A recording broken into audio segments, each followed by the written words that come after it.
தமிழகத்தில் திராவிட கட்சிகளுக்கு போட்டியாக பாஜகவை வளர்க்க டெல்லி மேலிடம் பல முயற்சிகளை மேற்கொண்டது. குறிப்பாக தமிழிசை, எல் முருகன் என பல தலைவர்களை நியமித்து திமுக, அதிமுகவிற்கு டஃப் கொடுத்தது. இதனையடுத்துதான் IPS அதிகாரியாக இருந்த அண்ணாமலையை நியமித்தது. அண்ணாமலையும் தீவிரமாக கட்சி வேலைகளை செய்ய தொடங்கினார். தமிழகம் முழுவதும் பாத யாத்திரை மேற்கொண்டார். ஆளுங்கட்சிக்கு சவால் விடும் வகையில் பல பேட்டிகள், அறிக்கைகளை வெளியிட்டார். கூட்டணி பலத்தோடு வெற்றி பெறலாம் என சிந்திக்கும் தலைவர்களுக்கு மத்தியில் தனித்து போட்டியிட்டு பாஜகவை தமிழகத்தில் வளர்க்க நினைத்தார் அண்ணாமலை. பாஜக தேசிய மேலிடம் அண்ணாமலை மீது அதிகப்படியான நம்பிக்கையை வைத்துள்ளது. இதனை உறுதிப்படுத்தும் வகையில்தான் பாஜக முன்னாள் தலைவரான தமிழிசையை எச்சரித்தது. இந்த நிலையில் அண்ணாமலையின் வலதுகரமாக செயல்பட்டு வந்த திருச்சி சூர்யா பாஜகவில் இருந்து நீக்கப்பட்டார். இதனையடுத்து பாஜகவிற்கு எதிராக பலவித கருத்துக்களை சமூக வலைதளத்தில் தெரிவித்து வருகிறார். இந்த நிலையில் அண்ணாமலைக்கு அரசியல் ஆர்வம் எப்படி வந்தது, அரசியலில் இணைய அண்ணாமலை எடுத்த திட்டம் என்ன என யூடியூப் சேனல் ஒன்றுக்கு பேட்டி கொடுத்துள்ளார். அதில் திருச்சி சூர்யா கூறும்போது, அண்ணாமலை IPS பயிற்சியின் போது அரசியல் ஆசை ஏற்பட்டுள்ளது.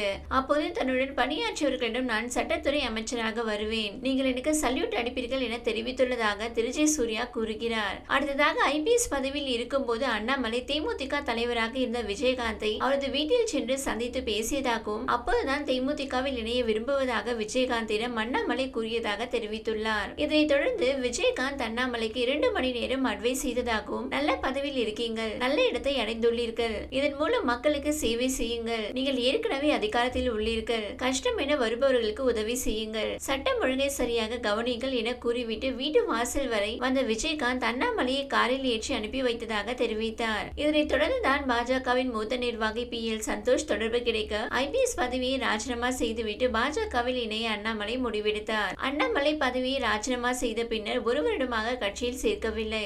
1 வருடமாக அண்ணாமலையை பாஜக பரிசோதனை செய்துள்ளார்கள். 1 வருடம் சும்மாதான் இருந்தார். இதனை அடுத்துதான் பாஜக மாநில துணைத் தலைவரை தொடர்ந்து தலைவராக பதவியை அண்ணாமலை அடைந்ததாக திருச்சி சூர்யா கூறியுள்ளார். மேலும் தொடர்ந்து பேசிய அவர், கட்சியை விட்டு வெளியில் வந்தாலும் அண்ணாமலை பற்றி நான் விமர்சனம் செய்யாமல் தான் இருந்தேன். வாழ்க்கையில் ஒரு விஷயம் அனைவரும் தெரிந்து கொள்ள வேண்டும். நாம் உண்மையாக இருப்பதை விட யாரிடம் உண்மையாக இருக்கிறோம் என்பதுதான் மிக முக்கியம். நாம் கொடுக்கும் முக்கியத்துவத்தை அவர்கள் முதலில் உணர வேண்டும். நான் அப்படிப்பட்ட ஒரு நபர் அண்ணாமலை என்று நினைத்தேன். ஆனால் அது பொய் என்று தெரிந்துவிட்டது. தன் கண் எதிரிலேயே திமுக அமைச்சர்களுடன் அண்ணாமலை பலமுறை பேசியுள்ளார். அண்ணாமலை நாடகம் குறித்து மக்களிடம் தெரிவித்து அவரது முகத்திரியை கிழிக்கப் போவதாக திருச்சி சூர்யா தெரிவித்துள்ளார். தமிழக பாஜகவில் அண்ணாமலைக்கு பவர் இல்லை என்று அக்கட்சியிலிருந்து நீக்கப்பட்ட திருச்சி சூர்யா தெரிவித்துள்ளார். கட்சியிலிருந்து யார் நிர்பந்தத்தால் நீக்கப்பட்டீர்கள் என்ற கேள்விக்கு தமிழிசை, எல் முருகன், கேசவ விநாயகம், கருப்பு முருகானந்தம், ராம சீனிவாசன் ஆகியோரை தன்னை நீக்கும்படி அழுத்தம் கொடுத்ததாகவும், கட்சியில் மூத்த தலைவர்களின் கைகளை ஓங்கியுள்ளது என்றும் அவர் பதிலளித்துள்ளார். இந்நிலையில் தமிழக பாஜக தலைவர் அண்ணாமலை அரசியல் தொடர்பான கோர்ஸ் படிக்க லண்டன் செல்ல உள்ளார். 3 மாதங்கள் அங்கேயே தங்கியிருப்பார் என்றும் கூறப்படுகிறது.